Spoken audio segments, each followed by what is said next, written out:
Barack Obama, Nancy Pelosi, Democrats make a fresh push for Joe Biden to reconsider 2024 race ahead of convention क्योंकि डेमोक्रेटां ਦੀ convention ਹੋਣੀ ਹੈ ਉਸ ਤੋਂ ਪਹਿਲੇ ਉਹਨਾਂ ਦਾ ਇਹ ਹੈ ਕਿ ਭਾਈ ਵਿਦਡਰਾ ਕਰ ਜਾ। ਹੁਣ ਤਾਂ ਬਹਾਨਾ ਵੀ ਹੈ ਵੀ ਕੋਵਿਡ ਵੀ ਹੋ ਗਿਆ। ਸੈਨੇਟ ਦੇ ਵਿੱਚ ਮੈਜੋਰਿਟੀ ਲੀਡਰ ਹੈ ਚੱਕ ਸ਼ੂਮਰ, ਨਿਊਯਾਰਕ ਤੋਂ ਜਿਹੜਾ ਸੈਨੇਟਰ ਹੈ, ਉਹਨਾਂ ਨੇ ਵੀ ਇਹ ਕਿਹਾ ਕਿ ਵੀ ਇਹ ਪਾਰਟੀ ਦੇ ਵੀ ਔਰ ਮੁਲਕ ਦੇ ਹਿੱਤ 'ਚ ਹੈ ਕਿ ਉਹ ਬਾਈਡਨ ਸ਼ੁੱਡ ਵਿਦਡਰਾ। ਇਹ ਡੈਮੋਕ੍ਰੇਟਾਂ ਨੂੰ ਕਲੀਅਰ ਹੈ ਕਿ ਜੇ ਬਾਈਡਨ ਰਹਿੰਦਾ ਹੈ ਰੇਸ ਦੇ ਵਿੱਚ ਤੇ ਕਾਂਗਰਸ ਵੀ ਹੱਥੋਂ ਨਿਕਲ ਜਾਏਗੀ। US ਹਾਊਸ ਆਫ ਰਿਪਰੈਜ਼ੈਂਟੇਟਿਵ 'ਚ ਵੀ ਜਿਹੜੇ ਨੇ ਉਹ ਰਿਪਬਲਿਕਨ ਆ ਜਾਣਗੇ ਔਰ ਇਹ ਪਾਰਟੀ ਦੇ ਲਈ ਇੱਕ ਵੱਡੀ ਤਰਾਸਦੀ ਹੋਏਗੀ। ਜਿਹਨੂੰ as a vice president mister Vance ਨੂੰ ਨੋਮੀਨੇਟ ਕੀਤਾ, ਉਹਨੇ ਆਪਣੀ ਓਪਨਿੰਗ ਸਪੀਚ ਵੀ ਦਿੱਤੀ ਔਰ ਇਹ ਵੀ ਸਾਹਮਣੇ ਆਇਆ ਕਿ ਉਹਨਾਂ ਦੀ ਘਰਵਾਲੀ ਬੀਬੀ ਊਸ਼ਾ ਚਿਲੂਕੁਰੀ, ਇਹ ਜਿਹੜਾ ਵਿਸ਼ਾਖਾਪਟਨਮ ਦੇ ਨਾਲ ਇਹਦਾ ਸੰਬੰਧ ਹੈ।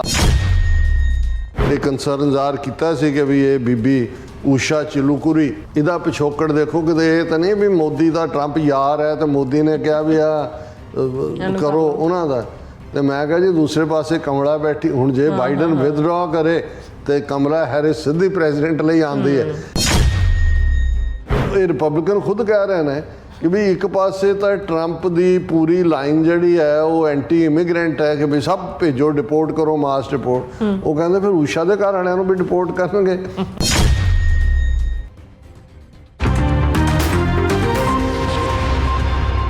Viewers welcome back on program. So ਵੀ ਇਸ ਗੱਲਬਾਤ ਕਰਾਂਗੇ ਅਮਰੀਕਾ ਦੇ ਹਵਾਲੇ ਨਾਲ ਕਿ ਅਮਰੀਕੀ ਪ੍ਰੈਜ਼ੀਡੈਂਟ ਦੀ ਨਵੰਬਰ ਵਿੱਚ ਚੋਣ ਜਿਹੜੀ ਹੈ ਉਹ ਹੋਣ ਜਾ ਰਹੀ ਹੈ, ਜਿਹੜੀ ਹੈ ਕਿ ਬੜੀ ਹੀ ਦਿਲਚਸਪ ਹੋ ਗਈ ਹੈ।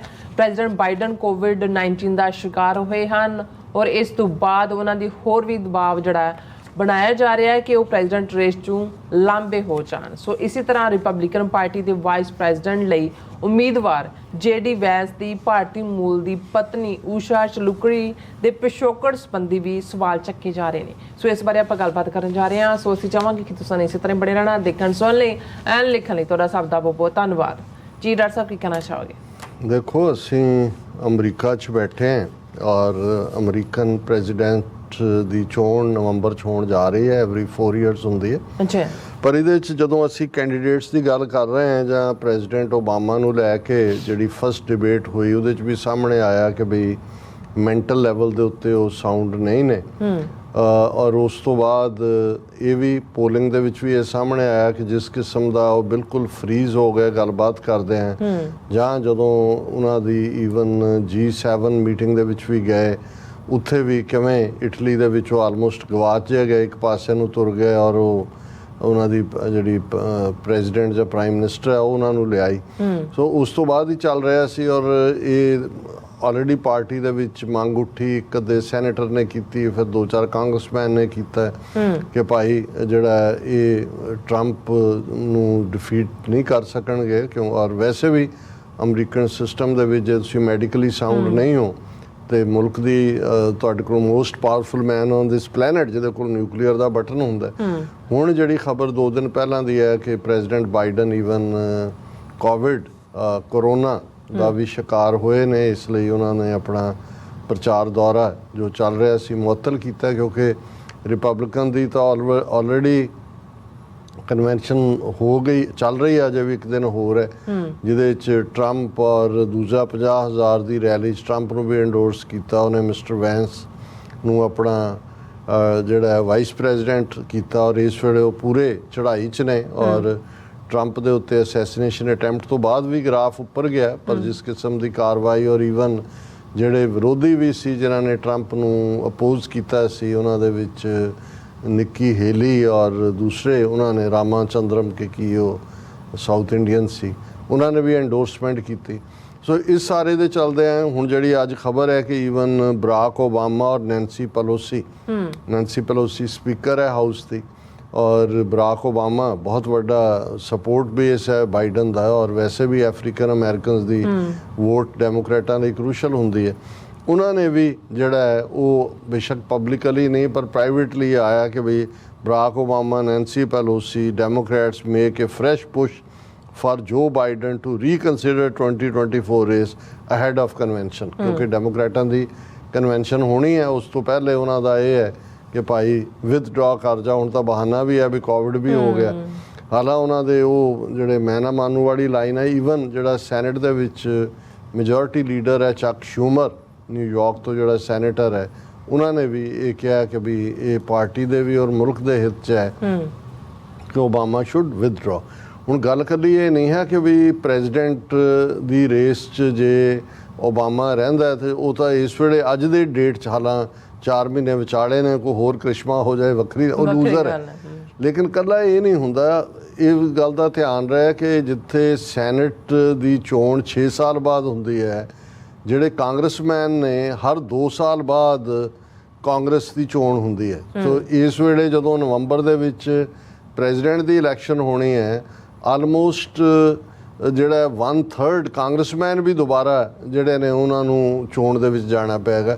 ਔਰ ਇਸ ਵੇਲੇ US ਹਾਊਸ ਆਫ ਰਿਪਰੈਜ਼ੈਂਟੇਟਿਵਸ ਵੀ ਔਰ ਸੈਨੇਟ 'ਚ ਵੀ ਡੈਮੋਕ੍ਰੈਟਾਂ ਦਾ ਕੰਟਰੋਲ ਹੈ।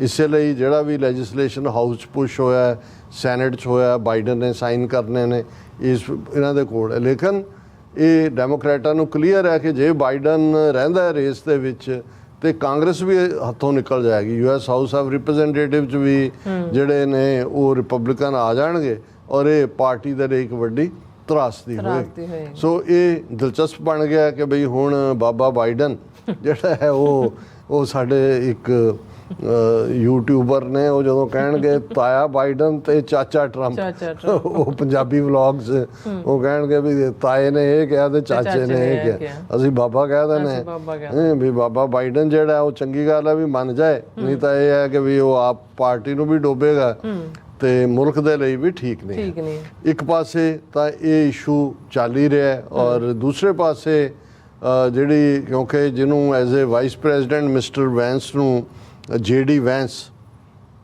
ਨੋਮੀਨੇਟ ਕੀਤਾ, ਉਹਨੇ ਆਪਣੀ ਓਪਨਿੰਗ ਸਪੀਚ ਵੀ ਦਿੱਤੀ ਔਰ ਇਹ ਵੀ ਸਾਹਮਣੇ ਆਇਆ ਕਿ ਉਹਨਾਂ ਦੀ ਘਰਵਾਲੀ ਬੀਬੀ ਊਸ਼ਾ ਚਿਲੂਕੁਰੀ, ਇਹ ਜਿਹੜਾ ਵਿਸ਼ਾਖਾਪਟਨਮ ਦੇ ਨਾਲ ਇਹਦਾ ਸੰਬੰਧ ਹੈ, ਆਂਧਰਾਈਟ ਹੈ, ਤੇਲਗੂ ਸਪੀਕਿੰਗ, ਔਰ ਉਹਨਾਂ ਦੇ ਜਿਹੜੇ ਨੇ ਹੋਰ ਵੀ ਟੱਬਰ ਵਾਲੇ, ਉਹਦੀ ਦਾਦੀ ਵੀ ਪ੍ਰੋਫੈਸਰ ਰਹੀ ਹੈ, 93 ਸਾਲਾਂ ਦੀ, ਅਜੇ ਵੀ ਪੜ੍ਹਾਉਂਦੀ ਹੈ।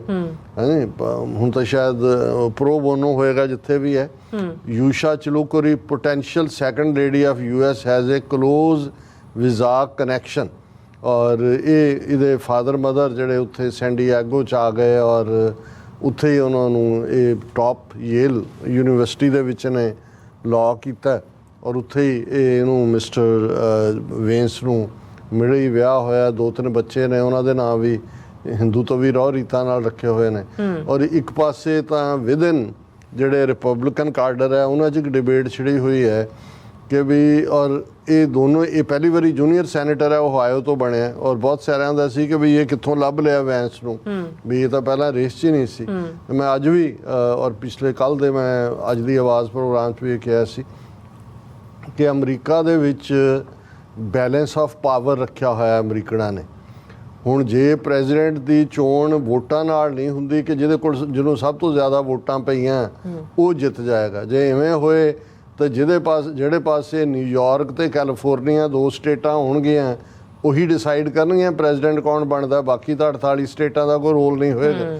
ਜਿਵੇਂ ਜੇ ਤੁਸੀਂ ਇੰਡੀਆ ਦਾ ਸਿਸਟਮ ਦੇਖੋ, ਉਹ ਕਿਉਂ ਸਾਊਥ ਇੰਡੀਆ ਦੀ ਪਰਵਾਹ ਨਹੀਂ ਕਰਦੇ, ਜਾਂ ਕਿਉਂ ਨਾਰਥ ਈਸਟ ਮਣੀਪੁਰ 'ਚ ਜੋ ਸਾਲ ਤੋਂ ਚੱਲ ਰਿਹਾ ਤੇ ਦੂਜਾ, ਕਿਉਂਕਿ ਉਹਨਾਂ ਨੂੰ ਜਿਹੜੀਆਂ ਮੈਕਸਿਮਮ ਸੀਟਾਂ ਪਾਰਲੀਮੈਂਟ 'ਚ ਜਾਂਦੀਆਂ ਨੇ ਉਹ ਉਸ ਕਾਊ ਬੈਲਟ 'ਚੋਂ ਜਾਂਦੀਆਂ, ਜਿਸ ਦੇ ਵਿੱਚ UP, ਬਿਹਾਰ, ਮੱਧ ਪ੍ਰਦੇਸ਼, ਰਾਜਸਥਾਨ, ਉੱਤਰਾਂਚਲ ਤੇ ਹਰਿਆਣਾ ਤੁਸੀਂ ਕਹਿ ਸਕਦੇ ਹੋ। ਇਹ ਹਿੰਦੂ ਬੈਲਟ ਹੈ ਜਿਹੜੀ ਕਾਊ ਬੈਲਟ ਜਿਹਨੂੰ ਕਿਹਾ ਜਾਂਦਾ।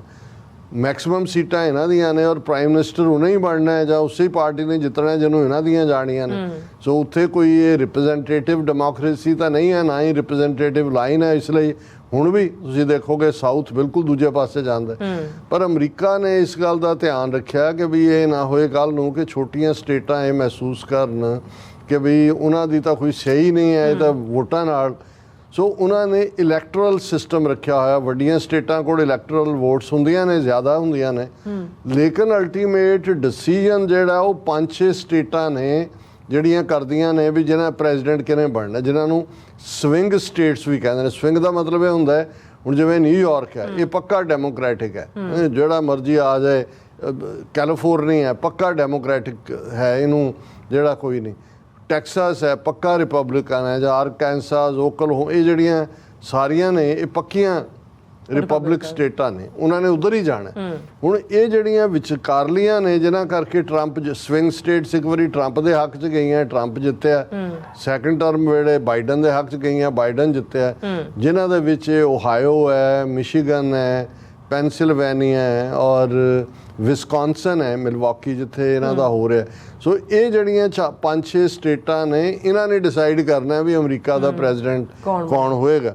ਹੁਣ ਮਿਸਟਰ ਵੈਂਸ ਜਿਹੜਾ ਉਹ ਓਹਾਇਓ ਨਾਲ ਸੰਬੰਧਿਤ ਹੈ, ਬੈਕਗਰਾਉਂਡ ਬਿਲਕੁਲ। ਹਾਲਾਂ ਸਾਲ ਪਹਿਲਾਂ ਤੱਕ ਤਾਂ ਜਿਹੜਾ ਪੱਕਾ ਕ੍ਰਿਟਿਕ ਸੀ, ਉਹ ਇਹਨੂੰ ਟਰੰਪ ਨੂੰ ਅਮਰੀਕਾ ਦਾ ਹਿਟਲਰ ਕਹਿੰਦਾ ਸੀ ਔਰ ਪੂਰਾ ਕ੍ਰਿਟੀਕਲ। ਲੇਕਿਨ ਇਹ ਜਿਹੜੀ ਸਿਆਸਤ ਹੁੰਦੀ ਹੈ ਇਹਦੇ 'ਚ ਕੋਈ ਪੱਕਾ ਦੋਸਤ ਦੁਸ਼ਮਣ ਨਹੀਂ ਹੁੰਦਾ, ਹਿੱਤ ਹੁੰਦੇ ਨੇ। ਔਰ ਜੇ ਤੁਸੀਂ ਮਿਸਟਰ ਵੈਂਸ ਨੇ ਜਿਹੜੀ ਆਪਣੀ ਸਪੀਚ ਦਿੱਤੀ ਕਨਵੈਨਸ਼ਨ 'ਚ, ਉਹ ਟਾਰਗੇਟ ਕਰ ਰਿਹਾ ਸੀ, ਉਹਨੇ ਕਿਹਾ ਜੀ ਇਹਨਾਂ ਸਟੇਟਾਂ ਦਾ ਹੀ ਨਾਂ ਲੈ ਕੇ ਕਿ ਮੈਂ ओहायो, क्योंकि ओहायो तो जूनियर सेनेटर भी है, और मिशिगन और पेंसिल्वेनिया और विस्कॉन्सन, मैं तुहाडा पुत्तर है।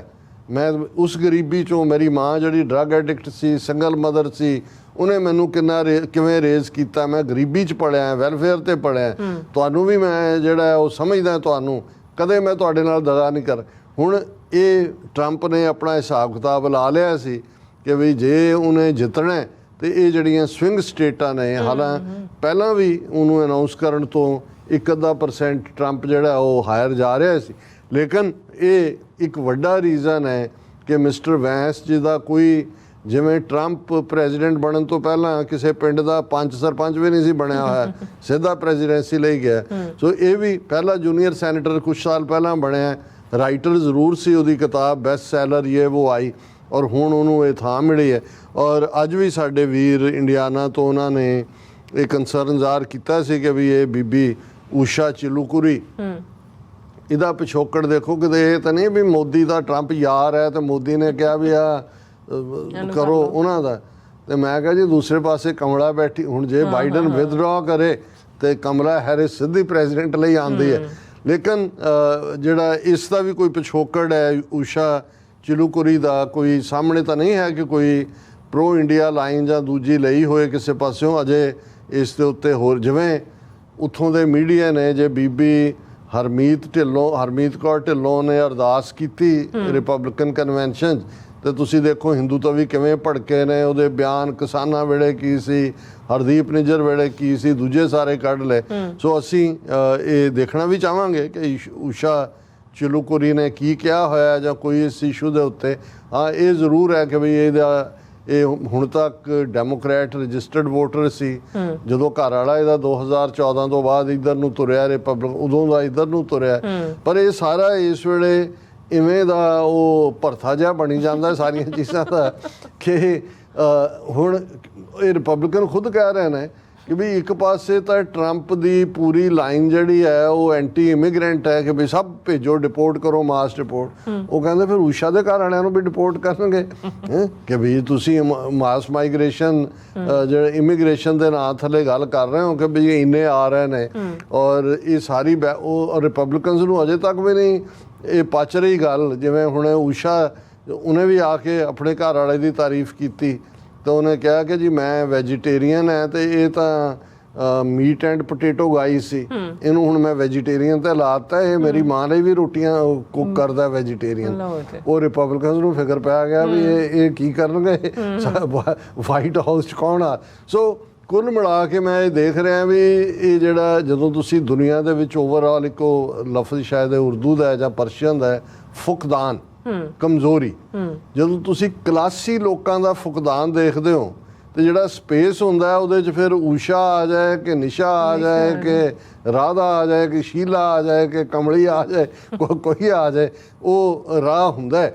ਸੋ ਜੇ ਓਵਰਆਲ ਵੀ ਦੇਖੀਏ ਵੀ ਜੇ ਬਾਈਡਨ ਐਂਡ ਟਰੰਪ ਦਾ ਵੀ ਇਹਨਾਂ ਦਾ ਦੇਖੋ ਕੀ ਲੈਵਲ ਹੈ ਨਾ। ਬਾਈਡਨ ਵਾਲਾ ਜਿੰਨੀ ਉਮਰ ਉਹਦੀ ਮਿਸਟਰ ਵੈਂਸ ਦੀ ਹੈ ਇੰਨੀ ਉਹਨੂੰ ਸਿਆਸਤ 'ਚ ਹੋ ਗਈ ਬਾਈਡਨ ਨੂੰ। ਪਰ ਨੀਤੀਆਂ ਦੇਖ ਲਓ, ਉਹ ਯੂਕਰੇਨ 'ਚ ਕੀ ਕੀਤਾ ਹੈ, ਮਿਡਲ ਈਸਟ ਗਜ਼ਾ 'ਚ ਕੀ ਹੋ ਰਿਹਾ ਹੈ, ਇੰਡੀਆ ਦੇ ਮਾਮਲੇ 'ਚ ਟਰਾਂਸਨੈਸ਼ਨਲ ਰਿਪਰੈਸ਼ਨ ਤੇ ਕੀ ਇਹਨਾਂ ਦੀ ਨੀਤੀ ਹੈ। ਤੇ ਹੁਣ ਜੇ ਉਹ ਜਿਹੜੇ ਕੱਲ ਤੱਕ ਗਾਲਾਂ ਕੱਢਣ ਵਾਲੇ ਸੀ ਅੱਜ ਸਿਰਫ ਪਾਵਰ ਦੇ ਲਈ ਨਾਲ ਆਏ ਨੇ ਤੇ ਉਹ ਸਾਰੀ ਸਿਆਸੀ ਜੁਗਾੜ ਬਣਾਇਆ ਜਾ ਰਿਹਾ ਹੈ। ਸੋ ਇਸ ਚੋਂ ਇਹ ਲੱਗਦਾ ਹੈ ਕਿ ਵੀ ਓਵਰਆਲ ਕੁੱਲ ਮਿਲਾ ਕੇ ਤੁਸੀਂ ਗਲੋਬਲੀ ਵੀ ਦੇਖੋਗੇ ਤੇ ਥਰਡ ਕਲਾਸ ਲੀਡਰਸ਼ਿਪ ਸਾਰੇ ਪਾਸੇ ਆ ਰਹੀ ਹੈ, ਜਿਹੜੀ ਕੁੱਲ ਇਨਸਾਨੀਅਤ ਦੇ ਲਈ ਵੀ ਕੋਈ ਚੰਗਾ ਸਾਈਨ ਨਹੀਂ। ਸਹੀ ਗੱਲ ਹੈ ਡਾਕਟਰ ਸਾਹਿਬ, ਤੁਹਾਡਾ ਬਹੁਤ ਸ਼ੁਕਰੀਆ। ਸੋ ਇੱਥੇ ਲੈਣੇ ਬ੍ਰੇਕ। ਵਿਊਅਰਸ ਤੁਸੀਂ ਇਸੇ ਤਰ੍ਹਾਂ ਹੀ ਬਣੇ ਰਹਿਣਾ, ਮਿਲਦੇ ਹਾਂ ਛੋਟੇ ਜਿਹੇ ਬ੍ਰੇਕ ਤੋਂ ਬਾਅਦ।